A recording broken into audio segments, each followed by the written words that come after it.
Kisah tentang ibu mertuaku yang meminjam kartu ATM-ku untuk berobat, namun diam-diam menarik 160 juta rupiah untuk membayar utang judi adik iparku. Tindakanku membuat ibu dan anak itu menyesal seumur hidup. Sebelum menikah, Bagus, suamiku, adalah pria yang sangat baik hati. Setiap hari ia mengantarku bekerja. Saat malam dingin, ia mengirim pesan, "Dewi sayang, ada aku di sini. Kamu tidak perlu khawatir tentang apapun lagi." Aku percaya padanya dan berpikir menikah dengannya adalah keputusan paling tepat dalam hidupku. Setelah menikah, aku tinggal bersama ibu mertuaku, Ibu Siska, dan adik iparku, Adit, di sebuah rumah sederhana di Solo. Awalnya, aku menyayangi Ibu Siska seperti ibuku sendiri. Beliau tidak banyak bicara, tapi sangat perhatian. Setiap kali aku pulang kerja terlambat, beliau selalu menyisihkan makanan untukku. Adit adalah pemuda yang pandai bicara, sedikit gegabah, tapi kupikir wajar saja anak muda suka bermain. Pagi itu, hujan turun tanpa henti sejak subuh, gerimis khas Jawa yang seolah tak berkesudahan. Aku berdiri di dapur mencuci piring, air yang memercik terasa menusuk tulang. Di atas meja, mangkuk-mangkuk soto ayam yang baru saja kami santap masih menyisakan aroma saun, seledri, dan bawang goreng. Ibu Siska pagi-pagi sekali pergi ke pasar gede untuk membeli kacang hijau, hendak membuat bubur untuk acara selamatan kecil. Bagus sedang memperbaiki stop kontak di kamar. Adit masih tertidur pulas. Tiba-tiba, ponsel di rak dapur berbunyi sekali. Ting! Aku mengeringkan tangan dan mengambilnya. Notifikasi dari bank terpampang jelas. Penarikan tunai dari rekening Anda sebesar Rp60.000 telah berhasil dilakukan di kantor cabang. Aku tertegun. 160 juta. Kupikir aku salah baca. Kelopak mataku berkedut hebat, seolah ada yang menabuh jenderang di belakang kepalaku. Aku membuka riwayat transaksi. Jantungku berdebar tak karuan. Benar penarikan dilakukan pagi ini di teller kantor cabang Jalan Slamet Riyadi. Aku mencoba menarik napas dalam-dalam, tangan yang basah terasa dingin, dan suara Ibu Siska semalam terngiang di telinga. "Dewi, besok Ibu mau periksa kesehatan menyeluruh di rumah sakit kota. Ibu pinjam kartu ATM-nya sebentar ya. Ibu hanya akan tarik sedikit untuk biaya periksa." Saat itu aku hanya mengiyakan tanpa banyak berpikir. Periksa kesehatan menyeluruh paling-paling hanya beberapa juta. Siapa sangka angkanya akan sebesar ini? Aku berlari ke kamar, membuka lemari, dan memeriksa dompet. Kartu ATM-ku ada di sana, di dalam dompet yang dikembalikan Ibu Siska semalam. Tidak mungkin. Jika ibu pergi berobat, kenapa harus menarik uang tunai di kantor cabang? Aku menekan nomor telepon ibu. Setelah dering yang terasa panjang, suara ibu terdengar tenang, seolah tak terjadi apa-apa. "Halo, ibu dengar. Ibu, maaf, ibu periksa penyakit apa sampai habis 160 juta? Hening sejenak di seberang telepon. "Ya, pemeriksaan menyeluruh. Sekarang kan layanan kesehatan mahal, Nak. Kesehatan itu nomor satu. Tapi, ibu tarik uangnya di mana?" "Di dekat rumah sakit. Ada kantor cabang bank di sebelahnya. Sekalian lewat, jadi ibu mampir." "Ibu sedang sibuk, nanti kita bicara lagi ya." Telepon ditutup. Suara Ibu Siska tetap lembut, tapi hatiku seperti diremas. Kantor cabang bank di dekat rumah sakit di Solo.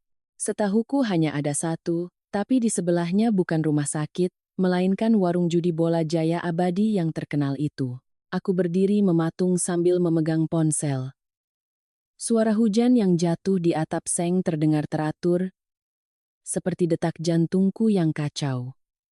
Tidak mungkin, pasti aku hanya salah sangka. Aku mencoba menenangkan diri. Bagus masuk ke mejanya sedikit basah karena gerimis. "Kamu belum sarapan?" "Sudah, Mas. Mas mau tambah?"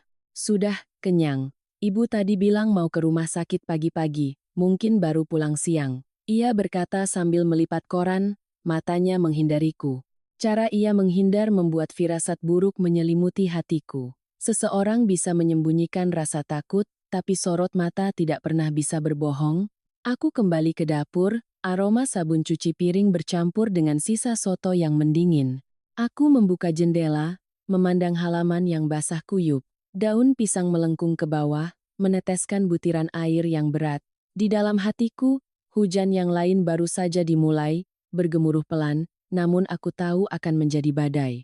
Siang ini aku harus mencari tahu kebenarannya. Jika memang ibu hanya berobat, kenapa menarik uang sebanyak 160 juta? Dan jika tidak, apa yang tersembunyi di balik kata keluarga mertua ini? Sesuatu yang lebih berat dari utang itu sendiri. Siang itu di Solo, langit masih mendung. Jalanan menuju pusat kota basah, cipratan lumpur mengotori celanaku. Aku mengenakan jas hujan, melajukan motor melewati jalanan berlubang, hatiku gelisah, pergi berobat tapi menarik 160 juta di lokasi yang dekat dengan tempat judi, siapapun yang mendengarnya pasti akan curiga. Tapi aku masih berharap aku salah. Bank di Jalan Slamet Riyadi terletak di sudut jalan, kaca jendelanya buram karena air hujan, papan namanya sedikit pudar. Aku memarkir motor dan masuk. Hawa dingin AC bercampur dengan bau kertas lembab membuatku merasa mual. Seorang teller muda dengan papan nama di dadanya tersenyum ramah. Aku berusaha menjaga suaraku tetap tenang. Selamat siang, Mbak. Saya mau minta cetak riwayat transaksi pagi ini sekitar jam 9. Baik, Bu. Mohon KTP dan kartunya. Aku menyerahkan dokumen. Ia mengetik di komputernya lalu mencetak selembar kertas panjang. Ini Bu, transaksi penarikan tunai Rp160.000 di kantor cabang ini, pagi tadi pukul 09.27. Boleh saya tahu alamat persisnya? Oh, ini di kantor cabang pembantu kami Bu. Tepat di seberang warung Jaya Abadi. Ibu pasti tahu tempat itu. Aku terdiam. Keringat dingin mulai mengalir meskipun Aceh terasa menusuk. Warung Jaya Abadi. Benar di sana. Aku memegang lembaran kertas itu, tulisan hitam tebal seolah menampar mataku, KCP Jalan Slamet Riyadi, nomor 97. Mbak, orang yang datang menarik uang ada tanda tangan kan? Ada Bu, atas nama Siska. Aku menatapnya, suaraku tercekat. Boleh saya lihat fotokopi tanda tangannya? Ia mendorong selembar fotokopi, goresan tanda tangan melengkung itu sangat khas tulisan Ibu Siska. Aku berdiri mematung. Apakah ada yang menemaninya, Mbak? Ada, Bu. Seorang pemuda berjaket abu-abu menunggu di luar. Logatnya khas Solo, sepertinya kerabatnya. Aku merasa tanah di bawah kakiku amblas. Pemuda berjaket abu-abu. Adit sering memakai jaket itu. Aku bertanya lagi dengan suara bergetar, Mbak yakin itu kejadiannya pagi ini? Yakin sekali, Bu. Di Solo, hanya ada satu cabang kami yang lokasinya persis di samping warung itu. Aku memotret kertas itu, melipatnya dengan hati-hati, dan memasukkannya ke dalam saku jas hujan. Kertas itu terasa dingin seperti es. Saat keluar dari bank, hujan sudah reda, hanya menyisakan gerimis kecil. Aku naik ke motor, belum sempat memakai helm, sesosok yang kukenal melintas cepat dari tikungan jalan. Motor bebek berwarna perak, postur tubuh yang sedikit bungkuk, jaket abu-abu. Benar, itu Adit. Aku hanya melihatnya sekilas, tapi sorot matanya yang cepat-cepat menghindar seolah tak melihatku sudah cukup membuat hatiku menciut. Aku menyalakan motor, melaju pulang melawan arah. Bau lumpur, asap kendaraan, dan sisa hujan bercampur aduk. Di kepalaku, sebuah pertanyaan terus berputar. Berobat di kantor cabang bank, penyakit apa itu namanya, Bu? Angin menerpa punggungku, terasa dingin. Aku teringat pesan ayahku sebelum menikah. Nak, sayangi orang lain, tapi jangan lupa sayangi dirimu sendiri. Sore itu, Solo kembali diguyur hujan. Suara air yang jatuh di atap seng terdengar seperti hitungan mundur menuju sesuatu yang akan pecah. Aku tahu malam ini, dapur kecil kami tidak akan setenang biasanya. Kedamaian di rumah ini akan retak, dan aku harus menghadapinya. Sore itu, hujan akhirnya berhenti. Angin meniup barisan pohon kelapa di depan halaman, menimbulkan suara gemerisik. Aku berdiri di beranda, menatap daun-daun pisang yang masih basah, hatiku terasa berat. Dari dapur, aroma bubur kacang hijau yang sedang dimasak Ibu Siska menguar manis. Butiran kacang hijau yang mekar mendidih perlahan di dalam panci, Ibu Siska tampak tenang mengaduk bubur. Suara sendok sayur beradu dengan panci terdengar pelan. Aku masuk, berusaha menjaga suaraku tetap rendah. Bu Dewi boleh bertanya sesuatu? Iya nak, bicaralah. Aku meletakkan lembaran cetak transaksi di atas meja kayu. Pagi ini, apa ibu menarik uang di kantor cabang ini? Ibu Siska meliriknya sekilas, lalu kembali mengaduk bubur. Iya, kan ibu sudah bilang, mau periksa kesehatan, sekalian lewat jadi tarik uang. Iya bu, tapi Dewi tanya lagi, karena di sini tertulis alamatnya di seberang Warung Jaya Abadi. Orang-orang bilang tempat itu tidak dekat dengan rumah sakit manapun. Ibu Siska berhenti mengaduk. Ia menuang bubur ke dalam mangkuk, suaranya tetap pelan namun lebih berat. Oh, ibu salah jalan. Kenapa kamu bertanya detail sekali? Uang di rumah ini bukan milikmu sendiri sampai kamu bertanya seperti orang luar. Hatiku perih. Aku menggigit bibir. Bukan begitu maksud Dewi, Bu. Dewi hanya ingin memastikan kalau ada kesalahan dari pihak bank. 160 juta bukan jumlah yang kecil, Bu. Ibu Siska meletakkan mangkuk bubur dengan keras. Ibu tahu. Tapi uang itu ibu pakai untuk urusan rumah ini. Adit sedang ada masalah bisnis, ibu harus membantunya. Masa saudara kandung mau dibiarkan di jalanan? Aku menatapnya. Wajahnya tetap tenang, hanya ujung matanya yang sedikit berkedut. Ibu mau membantu Adit tidak apa-apa. Tapi kenapa tidak bicara dulu dengan Dewi? Kartu itu atas nama Dewi. Tanggung jawab di bank juga ada pada Dewi. Ya Tuhan, bicara padamu supaya kamu mengomel? Ibu lihat kamu itu perhitungan sekali. Siapa yang berani bicara? Ibu ini orang tuanya, masa tidak punya hak untuk menolong anak sendiri? Suaranya mulai meninggi. Aku berusaha tetap tenang. Dewi hanya berharap, untuk urusan uang di masa depan, kita bisa membuat catatan yang jelas agar tidak ada salah paham. Dewi tidak ingin Mas Bagus jadi serba salah. Tepat saat itu, Pak Dekarman, kakak laki-laki Ibu Siska, masuk ke beranda. Ia melepas jas hujannya yang basah, suaranya serak namun hangat. Kalian berdua bicara apa sampai terdengar dari ujung gang? Ibu Siska menoleh dengan senyum canggung. Lihat ini, Mas. Menantu zaman sekarang, bertanya pada mertua seperti polisi menginterogasi. Pak Dekarman menatapku, lalu melihat kertas di atas meja. Ia mengambilnya, membolak-baliknya dengan tatapan perlahan. Ya, 160 juta bukan uang sedikit. Dewi bertanya itu wajar. Mas ini selalu saja membelanya. Pak Dekarman menghela napas. Siska, uang itu hasil kerja keras masing-masing. Jangan gunakan ikatan keluarga untuk menutupi ketidakadilan. Membantu adik itu boleh, tapi jangan sampai melakukan hal-hal yang berkaitan dengan bank seperti ini. Satu tanda tangan yang salah bisa jadi masalah besar. Suasana di dapur menjadi tegang. Suara hujan di luar mereda, hanya menyisakan desis panci bubur. Aku menunduk. Dewi tidak bermaksud kurang ajar, Pak De. Dewi hanya takut melakukan kesalahan secara hukum. Ibu Siska tidak menjawab, hanya mengibaskan tangannya. Sudah, makan buburnya. Manis sekali, biar hatimu yang kaku itu sedikit luluh. Aku menatap mangkuk bubur, kacang hijau yang pecah, kuah santan yang kental. Aroma manisnya membuat tenggorokanku tercekat. Pak Dekarman menggeleng, meletakkan kembali kertas itu di rak. Dewi, kalau ada masalah, tetaplah tenang. Kebenaran cepat atau lambat akan terungkap. Aku hanya mengangguk, mataku terasa panas. Di luar, langit kembali gelap. Petir menyambar, membuat panci bubur sedikit bergetar. Tak ada lagi yang bicara di dapur itu. Tapi aku tahu, sejak hari ini, hatiku dan ibu mertuaku telah retak. Ini adalah serpihan pertama dari badai yang belum sempat kuberi nama. Keesokan paginya, matahari akhirnya muncul. Sisa embun semalam berkilauan di ujung daun pisang. Aku membawa keranjang ke pasar gede, berniat membeli kangkung dan ikan kembung untuk makan siang. Jalanan menuju pasar sudah ramai. Suara pedagang saling bersahutan. Sayur segar, Bu. Kangkungnya baru petik. Ikan. Aku mampir di lapak Bu Lastri, langgananku. Saat sedang memilih sayur, aku mendengar bisik-bisik di belakangku. Loh, itu kan menantunya Bu Siska? Iya, katanya pelit sekali. Uang dipegang erat.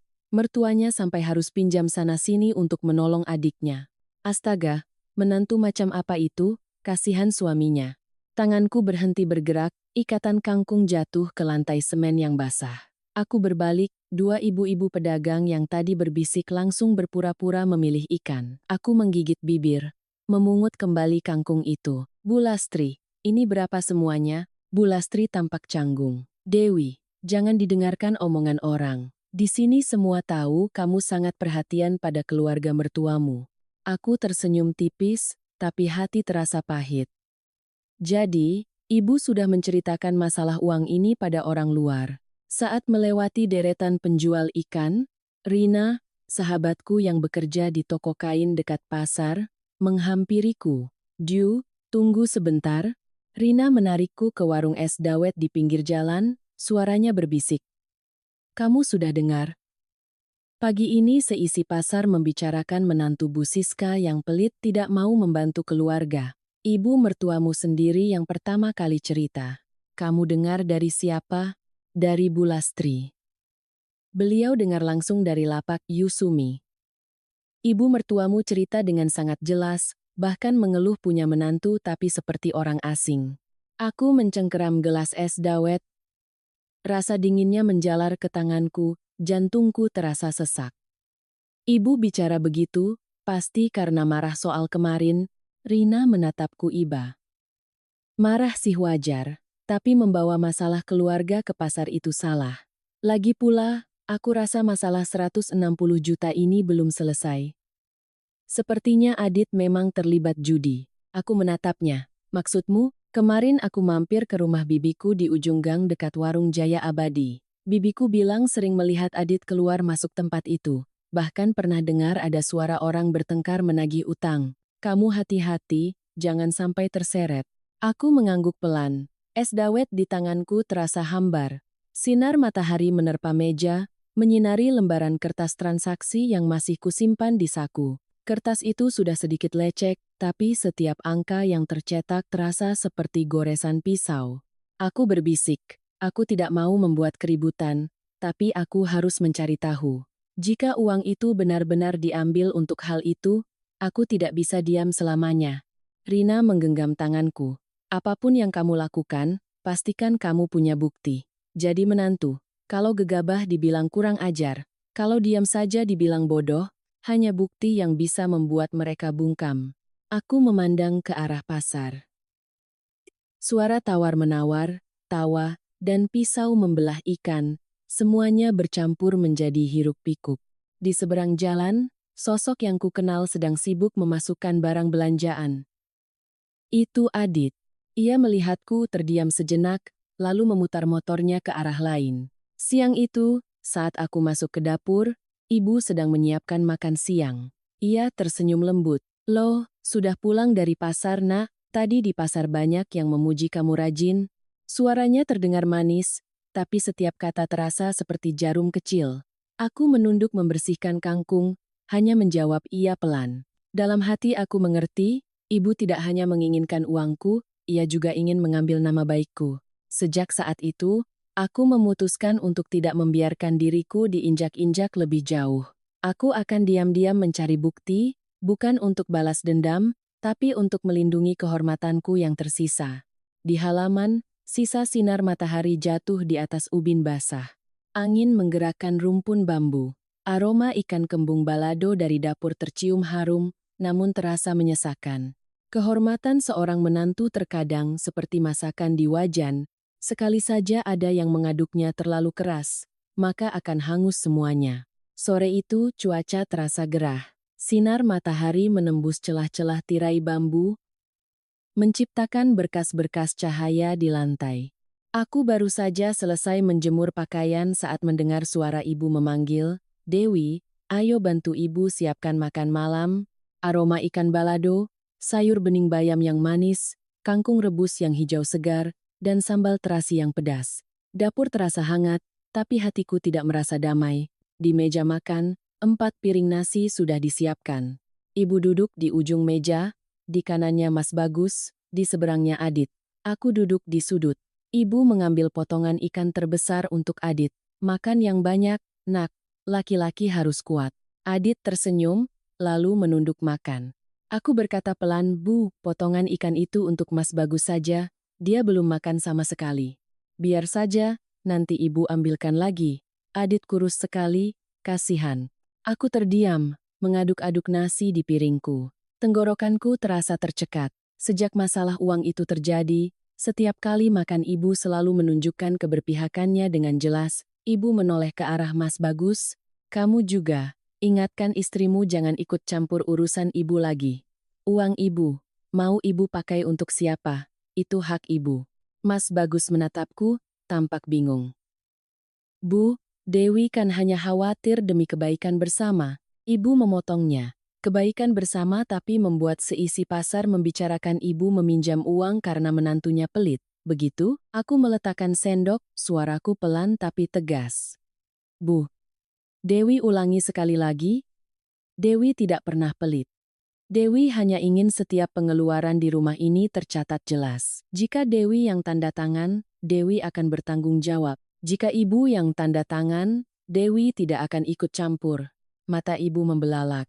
Kamu mencurigai ibumu sendiri? Tidak, Bu. Dewi hanya takut jika nanti ada masalah, akan berdampak pada seluruh keluarga. Suasana menjadi tegang. Adit mendengus. Mbak ini bicaranya hebat sekali. Seperti manajer keuangan saja. Di rumah ini ada ibu yang mengurus, Mbak tidak perlu membuat aturan baru. Aku menatap Adit, suaraku tetap tenang. Kamu benar, Adit. Aku tidak punya hak membuat aturan. Tapi jika kamu atau ibu perlu menarik uang dari rekening atas namaku, tolong tanda tangani surat perjanjian utang. Aku hanya takut nanti pihak bank bertanya, dan tidak ada yang mau mengaku. Adit membanting sendoknya. Maksud Mbak apa? Maksudku, kita harus jelas supaya tidak ada masalah. Kalau ada suratnya, aku akan langsung tanda tangan, tidak perlu diperdebatkan. Mas Bagus meremas tanganku di bawah meja, memberi isyarat agar aku berhenti. Tapi aku menggeleng. Ibu menatapku tajam, lalu tersenyum sinis, baiklah, kamu benar. Mulai sekarang, setiap butuh uang, ibu akan membuat surat utang resmi padamu. Puas? Suaranya terdengar biasa, tapi dingin. Aku menunduk. Dewi tidak punya maksud lain, Bu. Hanya ingin rumah ini tenang, tak ada yang bicara lagi. Makan malam selesai dalam keheningan. Adit mendorong kursinya, pergi ke beranda untuk merokok. Mas Bagus menghela napas sambil membereskan piring. Ibu masih duduk di sana, matanya menatap keluar, ke arah pohon kelapa yang bayangannya jatuh di halaman. Aku mencuci piring, air dingin terasa menembus kulit, setiap tetes air yang jatuh terdengar seperti detak jantungku. Makan malam yang tampak biasa, ternyata telah menjadi garis batas. Sejak saat itu, aku mengerti, di rumah ini, kasih sayang harus disertai dengan hitam di atas putih. Jika tidak, kehormatan dan kerja kerasku akan lenyap begitu saja. Keesokan paginya, kabut tipis masih menyelimuti udara. Aku duduk di meja makan, menatap kembali notifikasi bank di ponselku. Penarikan tunai Rp60.000. Kantor cabang Slamet Riyadi, 0927. Angka itu telah mengganjal di hatiku selama berhari-hari. Mas Bagus, seperti biasa, membaca koran. Tanpa mengangkat kepala, ia bertanya, "Kamu masih memikirkan masalah kemarin?" Aku menjawab pelan. Bukan memikirkannya, Mas. Hanya merasa aneh. Ibu bilang tarik uang untuk berobat, tapi lokasinya di sebelah warung judi. Aku hanya ingin tahu apa yang sebenarnya terjadi. Mas Bagus melipat korannya. Sudahlah, Dek, jangan digali terlalu dalam. Ibu memang pemarah, tapi niatnya tidak jahat. Aku menatapnya. Aku tahu ibu sayang pada anaknya. Tapi cara seperti ini membuatku takut. Hari ini uang, besok entah apa lagi. Ia menghela napas, lalu berdiri dan pergi keluar. Aku memandangnya, hatiku terasa hampa. Laki-laki yang berada di antara ibu dan istri terkadang seperti jembatan yang diinjak dari dua sisi.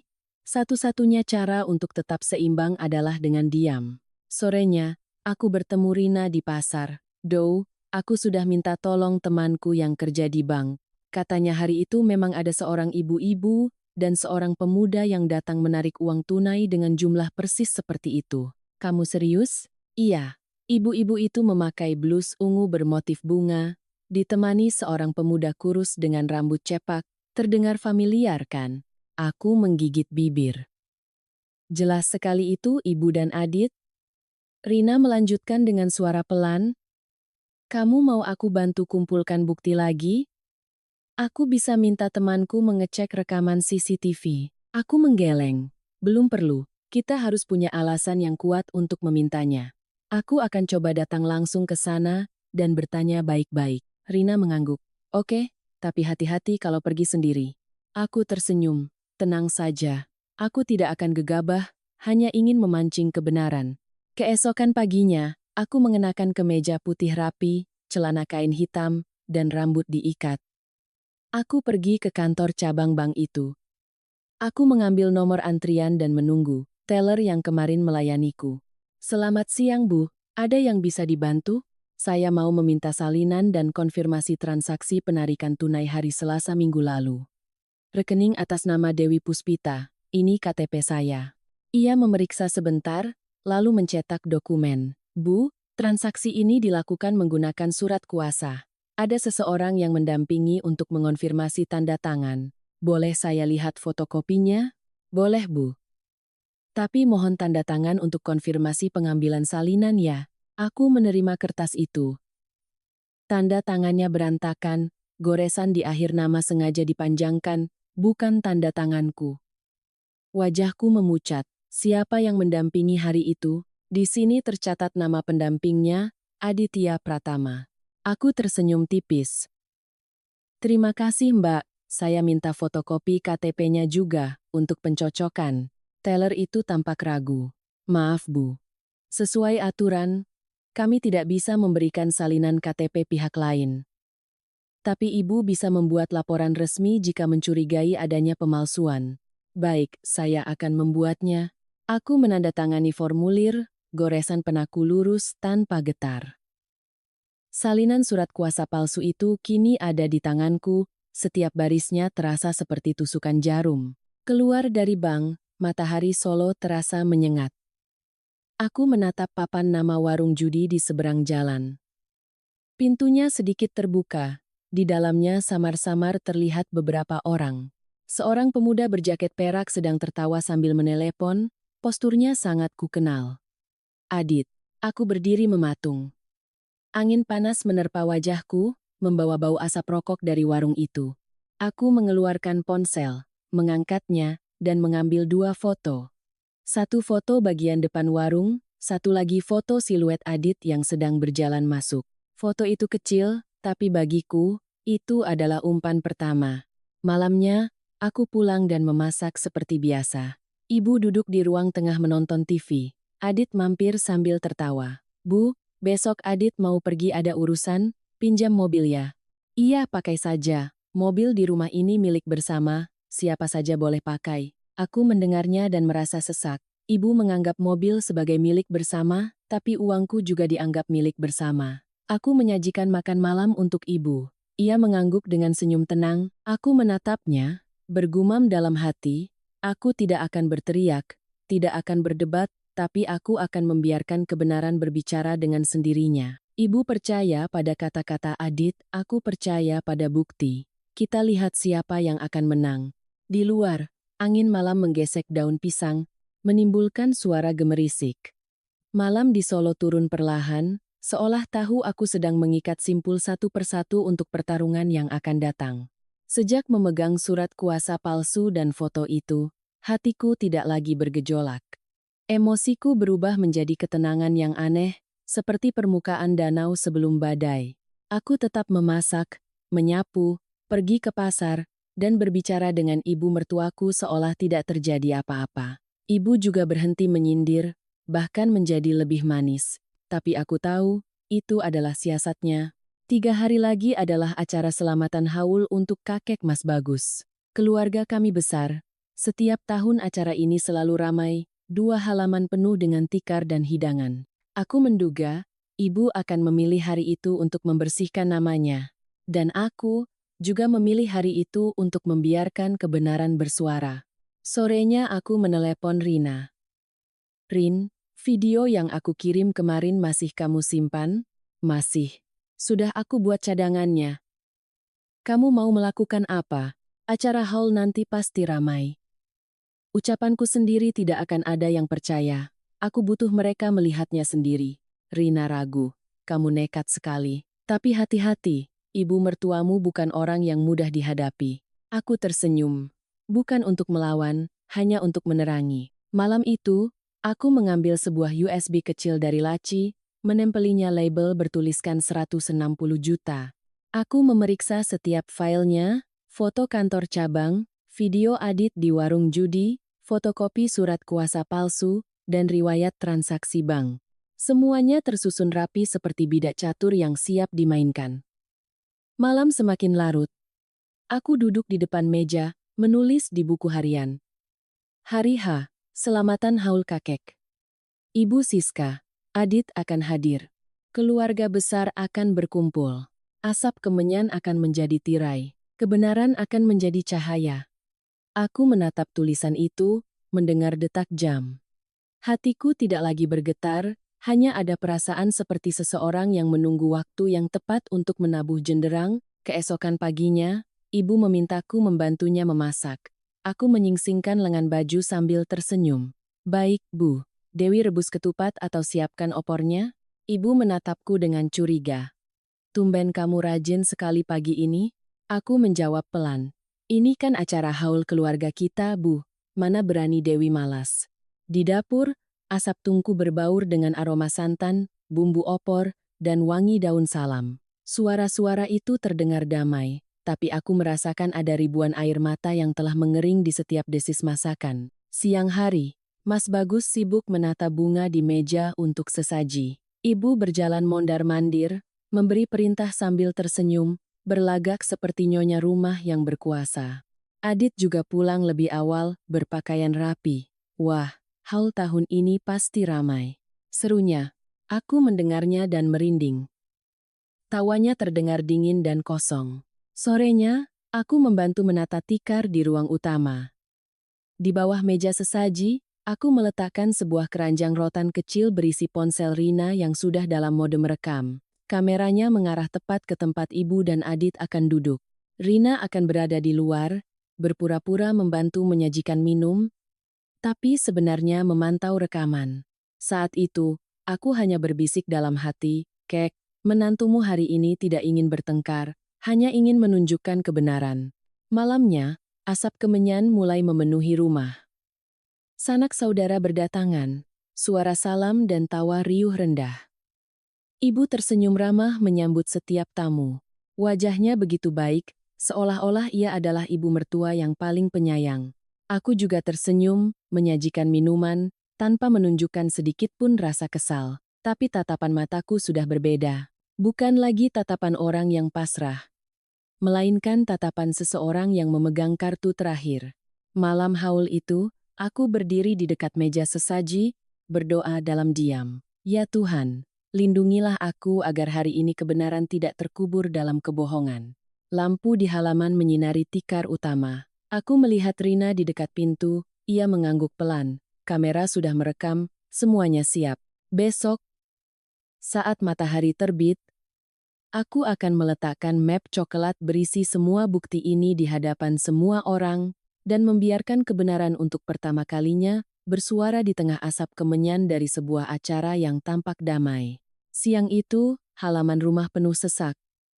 Berbagai hidangan tersaji, opor ayam, sambal goreng ati, ketupat, dan bubur manis. Sanak saudara makan sambil bercengkerama. Aku sibuk melayani, senyum tak pernah lepas dari bibirku meskipun hati ini terasa kosong. Di tikar utama, Ibu Siska duduk di tengah, di sampingnya Pak Dekarman, lalu Mas Bagus dan aku. Adit duduk di seberang, berbicara dengan riang. Di tengah suasana yang pura-pura hangat itu, Ibu Siska berkata dengan suara keras agar semua orang di tikar itu mendengar. Tahun ini keluarga kita lebih baik. Syukurlah punya menantu yang pandai menyimpan uang. Tapi kalau terlalu pandai juga repot. Ya kan, Mas Karman? Ibu ini hanya mau menolong si bungsu, tapi malah ditanyai macam-macam, dicurigai. Semua orang terdiam sejenak, lalu seseorang tertawa. Sudahlah, Siska. Menantu itu beda-beda sifatnya. ada yang perhitungan begitu. Tapi sebenarnya sayang keluarga. Ibu Siska melirikku sinis. Iya, sayang sekali. Sayang sampai-sampai mertua mau menarik uang saja harus pakai surat-surat, seperti orang asing. Beberapa pasang mata mulai menatapku. Aku menggigit bibir. Maaf, Bu. Dewi hanya ingin semuanya jelas agar tidak ada salah paham. Ibu belum mau berhenti. Iya, jelas sekali. Jelas sampai-sampai semua ucapan mertua harus ada bukti hitam di atas putih. Menantu sekarang lebih pintar hukum daripada pengacara. Terdengar tawa kecil di antara mereka. Hatiku sakit, tapi aku tetap mengangkat kepala. Ibu benar, Dewi tidak belajar hukum, tapi Dewi belajar untuk hidup adil. Adil untuk menjaga kedamaian rumah, bukan untuk menang atau kalah. Ucapanku membuat suasana menjadi kaku. Pak De Karman mencoba mencairkan suasana. Sudah. Di depan sesaji kakek jangan bicara soal uang. Ayo makan lagi, ibu melirikku. Lalu merendahkan suaranya. Ya, masalah uang nanti saja. Tapi ibu tegaskan. Apapun yang ibu lakukan itu demi anak-anak. Orang luar mau berpikir apa, terserah. Aku tahu kata-kata itu ditujukan untukku. Aku tidak membantah lagi. Aku hanya minum, lalu melirik ke arah pintu tempat Rina duduk. Kamera masih merekam. Di tengah tawa dan asap kemenyan, hatiku terasa hampa. Kata-kata ibu manis, namun setajam pisau. Aku tetap tersenyum, tapi di dalam kepala, aku sudah menyusun rencana untuk besok pagi. Besok, saat semua orang masih membicarakan acara haul hari ini, aku akan meletakkan map coklat berisi bukti 160 juta itu di atas meja, dan membiarkan seluruh keluarga tahu siapa sebenarnya yang berutang, baik utang uang maupun utang kepercayaan. Setelah acara haul selesai, rumah menjadi sunyi. Sisa kemenyan terakhir di meja sesaji telah padam. Aku mencuci piring, membereskan sisa makanan, kepalaku masih terngiang ucapan ibu. Tapi aku tetap diam. Diam bukan karena takut, tapi menunggu saat yang tepat. Keesokan paginya, saat aku sedang menjemur pakaian, Mas Bagus berteriak, "Dewi, ibu jatuh." Aku berlari masuk. Ibu duduk bersandar di kursi, wajahnya pucat, tangannya memegangi dada. Adit berdiri di sampingnya dengan gugup. Tadi ibu tiba-tiba lemas. Tanpa pikir panjang, aku meminta Mas Bagus membawa ibu ke klinik terdekat. Selama di jalan, ibu tidak bicara, matanya terpejam. Aku menggenggam tangannya, rasa khawatir yang tulus muncul di hatiku. Bagaimanapun, ia tetap ibu mertuaku. Dokter bilang ibu mengalami gangguan irama jantung dan tekanan darah rendah karena stres. Tidak berbahaya, tapi harus banyak istirahat dan menghindari emosi. Aku membantunya duduk. Ibu bersandar di bahuku. Suaranya lemah. Mungkin karena ibu sudah tua, ya. Ibu istirahat saja, jangan banyak pikiran. Masalah kemarin, Dewi juga tidak memasukkannya ke dalam hati. Ibu menatapku. Sorot matanya melembut sejenak. Aku merasakan ada sedikit belas kasihan di sana. Aku mengantar ibu ke ruang tunggu, lalu pergi menebus obat. Saat aku kembali, ibu sedang menelepon, suaranya pelan, tapi aku masih bisa mendengarnya. Belum terkumpul semua. Masih kurang yang 160 itu, di tempat yang lama. Tunggu sebentar lagi ya. Aku berhenti melangkah, 160 di tempat yang lama. Aku menelan ludah. Kalimat itu membawaku kembali pada pagi hujan saat notifikasi bank masuk. Melihatku datang, ibu buru-buru menutup telepon. "Oh, tadi ibu telepon teman, pinjam uang untuk beli obat. Kamu jangan khawatir." Aku hanya menjawab iya, tapi firasatku mengatakan hal lain. Ibu belum berhenti. Uang 160 juta itu bukanlah masalah yang sudah selesai. Aku membantu ibu pulang. Sepanjang sore, aku membereskan lemari dan menemukan tumpukan kertas. Setiap lembar riwayat transaksi, setiap tanda tangan palsu, membuat tanganku sedikit gemetar. Aku tahu aku harus tenang. Malamnya, aku membuatkan segelas susu hangat untuk ibu. Ia sudah tertidur, napasnya teratur. Aku menatapnya, teringat pesan ibuku. Jadi menantu, kalau ada yang salah jangan dilawan dengan pertengkaran, tapi terangi dengan diam. Malam itu aku tidak bisa tidur. Aku membuka buku harianku dan menulis. Ibu menelepon menyebut 160 di tempat yang lama. Perlu diverifikasi tempat lama itu di mana. Aku tahu permainan ini belum berakhir. Ini baru saja memasuki babak baru. Keesokan paginya, aku memutuskan pergi ke bank lagi. Bukan sebagai menantu yang penasaran, tapi sebagai nasabah yang ingin memperjelas kasus pemalsuan tanda tangan. Manajer bank, seorang pria paruh baya yang tegas, menemuiku di ruangannya. Kami sudah memeriksa berkasnya, Bu. Memang ada surat kuasa atas nama Ibu, dengan fotokopi KTP terlampir, dan 2 orang yang datang. Tapi saya tidak pernah menandatangani surat itu, Pak. Baik, akan saya putarkan rekaman CCTV di teller hari itu. Layar menyala. Rekamannya agak buram, tapi cukup jelas. Seorang wanita memakai blus ungu bermotif bunga, rambutnya disanggul. Itu Ibu Siska. Di sampingnya, Adit berjaket abu-abu, memegang map. Mereka berbicara dengan teller, menandatangani kertas, lalu memasukkan segepok uang ke dalam tas. Jantungku terasa berhenti berdetak. Ini surat kuasa asli hari itu, kan, Pak? Benar, Bu. Kami punya arsipnya. Saya minta salinannya yang disahkan oleh bank, sebagai barang bukti. Manajer itu mengangguk, mencetak dokumen, membubuhkan stempel merah, dan memberikannya padaku beserta beberapa foto hasil cetak dari rekaman CCTV. Ini berkas lengkapnya, Bu. Sebaiknya Ibu membuat laporan ke pihak berwajib. Aku memegang map itu, terasa seperti bara api. Tidak ada lagi keraguan. Ibu dan Adit benar-benar telah memalsukan namaku. Dalam perjalanan pulang, aku menepi, menarik napas dalam-dalam. Tiba-tiba, air mataku mengalir. Sedih karena kepercayaan di rumah telah hancur, lega karena akhirnya aku memegang kebenaran. Malam itu, aku menata semua bukti di atas meja. Surat kuasa palsu, riwayat transaksi, foto dari CCTV, dan video dari Rina. Aku memasukkannya ke dalam sebuah map coklat, merekatkannya, dan menulis di luarnya. Bukti 160 juta. Aku menatap map itu lama sekali. Aku bergumam pelan di kamar yang sepi. Bu, aku tidak akan mempermalukan Ibu di depan orang banyak, tapi aku juga tidak akan membiarkan kehormatanku diinjak-injak lagi. Pagi itu, langit cerah. Aku bangun pagi-pagi sekali, mengenakan gamis biru, rambutku kusanggul rapi. Ibu mertuaku sudah sibuk di dapur, mempersiapkan acara haul. Beliau tampak ceria, seolah semua masalah telah berlalu. Aku menatapnya, dan berjanji pada diri sendiri, hari ini aku bicara bukan untuk menyakiti Ibu, tapi untuk membersihkan namaku. Siang hari, rumah penuh sesak. Asap kemenyan mengepul. Saat hidangan dari meja sesaji baru saja diturunkan, aku berdiri dan berdoa di hadapan foto kakek. Kek, saya sebagai menantu di rumah ini, mohon izin untuk menyampaikan beberapa hal di hadapan sanak saudara, agar semua menjadi jelas, dan tidak ada yang menanggung fitnah. Ucapanku membuat semua orang menoleh. Ibu mertuaku tersenyum canggung. Menantuku ini mau bicara apa? Paling-paling soal surat-surat lagi.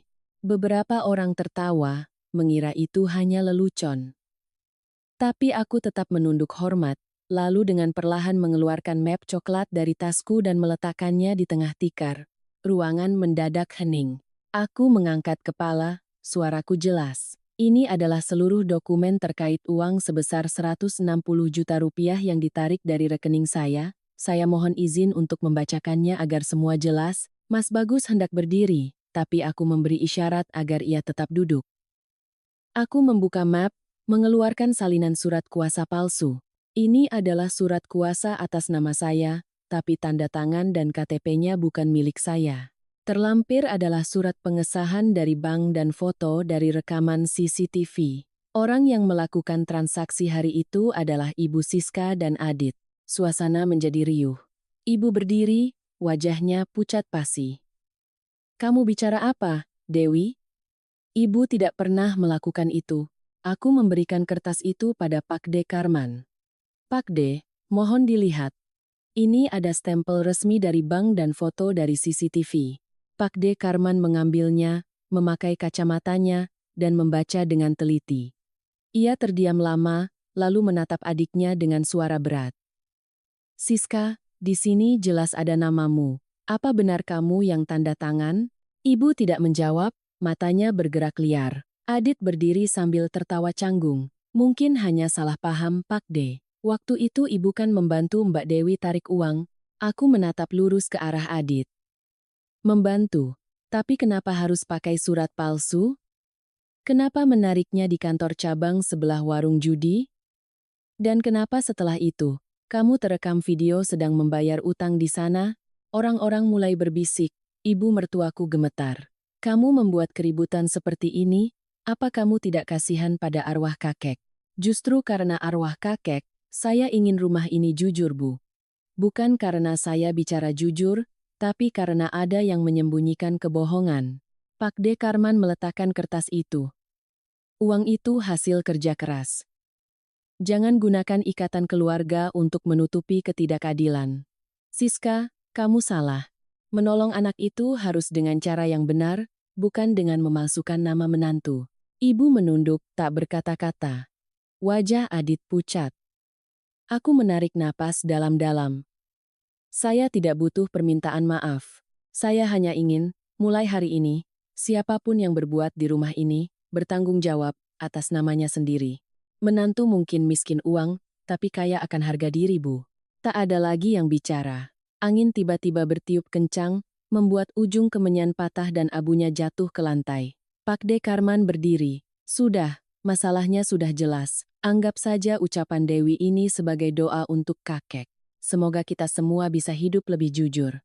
Aku menunduk berterima kasih pada Pak D. Ibu masih terdiam, tangannya meremas ujung bajunya. Aku tahu, kebenaran baru saja tersaji di tengah-tengah mereka, lebih berat dari hidangan apapun, tapi aku tidak menyesal. Setidaknya, mulai hari ini, aku bukan lagi orang yang diremehkan.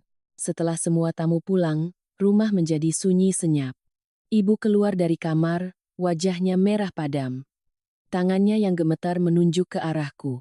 Kamu, apa yang baru saja kamu lakukan di depan semua orang? Hah, aku meletakkan piring, menjawab pelan. Aku hanya mengatakan kebenaran, Bu. Kebenaran katamu? Kamu membuat ibumu ini kehilangan muka, beraninya kamu. Ia mulai menangis histeris. Mas Bagus mencoba menenangkannya, tapi ibu mendorongnya. Diam kamu, istrimu sudah tidak menganggapku ada, dan kamu masih membelanya. Aku menatapnya. Wajah yang dulu kusayangi itu kini penuh amarah. Bu, aku tidak pernah bermaksud melawan. Aku hanya ingin kita semua hidup jujur. Ibu tertawa sinis. Jujur demi menjaga nama baikmu, kan? Lalu nama baik ibumu ini kamu buang kemana? Pak D. Karman melangkah maju. Siska, sudahlah. Dewi tidak salah. Jangan ikut campur, Mas. Ini menantuku. Biar aku yang mengajarinya. Adit masuk, wajahnya tertunduk. Aku menatapnya.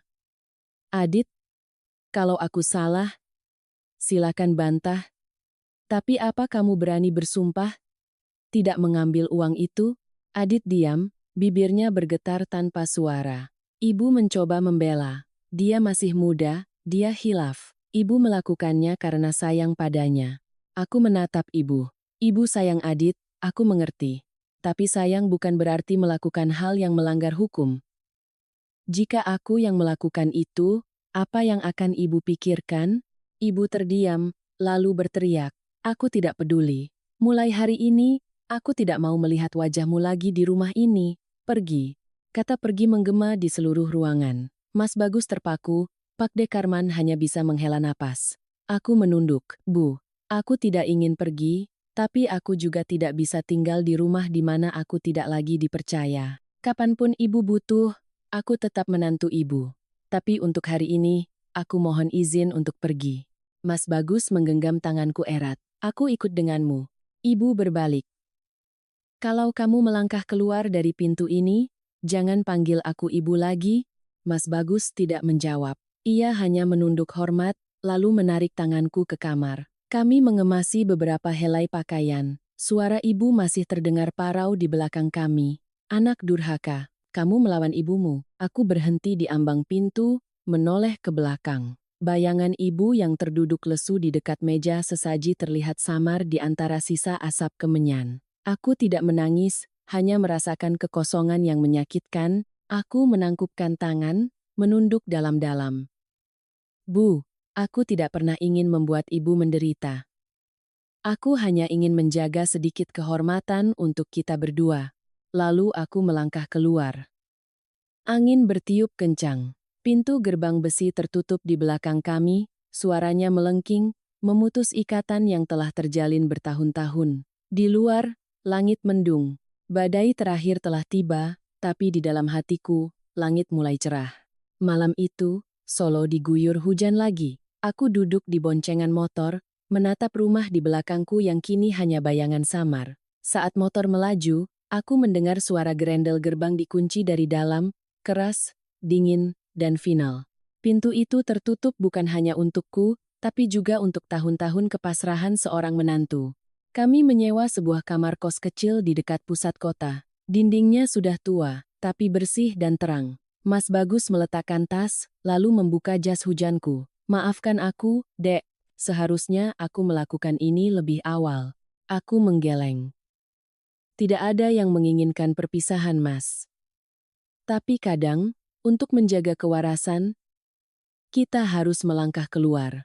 Kami makan malam dengan nasi bungkus, lauknya sederhana, tapi terasa begitu nikmat. Mungkin karena aku tidak lagi harus menahan napas, menunggu suara langkah kaki seseorang di belakangku. Setelah makan, aku menggelar tikar, mengeluarkan foto pernikahan kami yang warnanya sudah sedikit pudar. Aku menggantungnya di dinding. Mas Bagus datang, meletakkan sebuah kunci di telapak tanganku. Ini kuncimu. Rumah ini punya 2 kunci, satu untukku, satu untukmu. Aku tidak ingin kamu harus meminta izin pada siapapun untuk masuk ke rumahmu sendiri. Aku menatap kunci perak di tanganku. Kecil, tapi terasa hangat. Di luar, hujan mereda. Malam pertama di tempat baru, aku sulit tidur. Bukan karena asing, tapi karena perasaan yang aneh. Sebuah ketenangan tanpa tekanan, tanpa sindiran, tanpa tatapan menghakimi. Aku menatap Mas Bagus yang tertidur di sampingku, hatiku merasa iba sekaligus sayang. Ia juga korban di antara 2 sisi. Aku berbisik pada diriku sendiri, mulai sekarang, rumah kita mungkin kecil, tapi harus damai. Mas Bagus menggenggam tanganku dalam gelap. Di luar, tetes hujan terakhir jatuh di atap seng, pecah, lalu lenyap. Aku memejamkan mata, merasakan detak jantungku yang melambat, seperti irama sebuah awal yang baru. Pagi berikutnya, matahari pertama menembus jendela. Aku bangun, menyeduh teh, lalu membuka jendela. Udara pagi terasa segar. Mas Bagus keluar dari kamar, tersenyum menatapku. Dalam senyumnya, aku melihat sosok pria yang telah bangkit, tidak lagi lemah. Ia berkata pelan, terkadang, kita harus berjalan memutar untuk menemukan hal yang paling sederhana, ya? Seperti makan tanpa ada beban. Aku mengangguk. Makan dalam damai lebih berharga dari pesta termewah sekalipun. Pintu di belakangku telah tertutup, tapi kunci di tanganku baru saja membuka jalan yang lain. Kecil, tapi sepenuhnya milikku. Pagi itu, cuaca Solo terasa sejuk. Sudah 3 bulan sejak kami pindah. Hidup kami tidak mewah, tapi hatiku terasa ringan. Aku sedang hendak menjemur pakaian saat telepon berdering, nomor yang familiar. Ibu. Aku ragu sejenak, lalu mengangkatnya. Suara di seberang terdengar lemah. Dewi, ini ibu. Aku terdiam, lalu menjawab pelan, iya, Bu. Hening sejenak. Lalu ibu menghela napas. Ibu menelepon bukan untuk marah, ibu mau minta maaf. Tenggorokanku tercekat. Suara ibu bergetar. Waktu itu ibu emosi, malu, jadi bicara sembarangan. Beberapa hari ini di rumah sakit, ibu terus berpikir. Ibu menyesal. Orang tua itu takut kehilangan segalanya, takut anak laki-lakinya pergi, takut dicemooh orang. Tapi semakin takut, semakin salah langkah. Mataku berkaca-kaca. Ibu di rumah sakit? Kenapa tidak memberitahu kami? Ibu takut kalian tidak mau datang. Tapi sekarang ibu lelah. Ibu hanya mau bilang, ibu sayang padamu. Meskipun kamu tidak lagi tinggal bersama, ibu tetap menganggapmu keluarga. Suaranya semakin pelan, aku menangis tanpa suara. Bu, sore ini Dewi akan ke sana. Tidak usah. Biar Bagus saja yang datang. Kamu hiduplah dengan tenang. Jangan marah lagi pada ibu. Ibu yang salah. Telepon ditutup. Aku berdiri mematung. Sore itu, Mas Bagus pulang lebih awal. Aku menceritakan semuanya. Aku akan menjenguk ibu. Kamu mau ikut? Aku mengangguk. Di rumah sakit. Ibu terbaring. Tubuhnya terlihat lebih kurus. Melihat kami datang, matanya berbinar. Ia meraih tanganku. Ibu senang melihatmu, nak.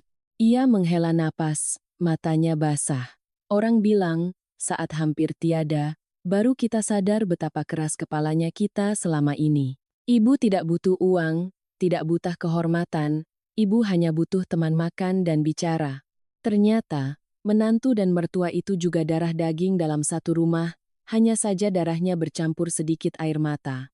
Aku menyeka keringat di dahinya. Ia tersenyum. Jangan khawatir. Kalau ibu sudah sembuh dan kalian pulang, ibu janji hanya akan bicara yang baik-baik saja. Aku menggenggam tangannya. Kami tidak akan pulang untuk tinggal lagi, Bu, tapi kami akan sering pulang untuk makan bersama ibu, asalkan ibu sehat, kami sudah bahagia. Ibu mengangguk, matanya yang sayu memancarkan kehangatan. Di luar, senja keemasan menerobos jendela, mewarnai ruangan yang putih pucat. Aku berdiri di sana, merasakan kedamaian yang aneh, kedamaian seseorang yang berani pergi, dan kini berani kembali, tanpa rasa takut lagi. Suatu pagi di awal musim hujan, Mas Bagus membawa sepucuk surat dari ibu. Tulisan tangannya bergetar. Dewi, nak, dokter bilang ibu sudah sehat. Ibu mau main ke tempat kalian. Kalau rumahnya sempit, ibu duduk di teras juga tidak apa-apa. Ibu rindu masakanmu. Mataku terasa panas. Aku tersenyum pada Mas Bagus. Besok kita jemput ibu ya, Mas. Ia mengangguk. Iya, rumah kita boleh sempit, tapi hati kita harus lapang, kan? Sorenya, ibu datang. Ia tersenyum saat melihatku. Rumah kalian bersih sekali ya. Kecil, tapi hangat. Aku menyuguhkan teh. Ibu menghirup aromanya. Ibu minta maaf, nak. Dulu ibu kira dengan mempertahankan anak laki-laki, ibu akan bahagia. Ternyata ibu malah mendorongnya menjauh. Aku menggeleng. Sudahlah, Bu. Yang lalu biarlah berlalu. Ibu tersenyum. Iya. Sekarang ibu hanya ingin tenang. Nanti kalau kalian punya anak, biar ibu yang bantu jaga. Aku tertawa. Tawa yang tulus, tidak lagi pahit. Makan malam itu. Kami bertiga duduk mengelilingi meja kecil, membicarakan hal-hal ringan. Saat hendak pulang, ibu berkata, rumah itu, sekecil apapun, kalau bisa kau jaga kehangatannya, maka itu adalah rumah yang sesungguhnya. Ibu bahagia. Aku memandang punggungnya yang menghilang di ujung gang, hatiku terasa ringan. Pintu rumahku tutup, tapi tidak kukunci. Aku membiarkannya sedikit terbuka, sama seperti caraku membuka hati. Aku sadar, memaafkan bukan berarti melupakan, tapi memilih untuk melihat masa lalu tanpa rasa sakit. Menutup pintu untuk luka, tapi tetap membiarkan celah bagi cinta untuk kembali. Malamnya, aku duduk di meja, menulis baris terakhir di buku harian yang kubuka sejak hari pertama masalah itu dimulai. Pintu yang tertutup untuk membuka hati. Menjadi menantu bukan untuk menderita, tapi untuk belajar menyayangi, melepaskan, dan mempertahankan apa yang benar. Aku menutup buku itu, menatap foto pernikahan di dinding. Mata kami di foto itu masih bersinar hangat. Dan aku tahu, perjalananku sebagai menantu telah memasuki musim yang baru, musim ketenangan.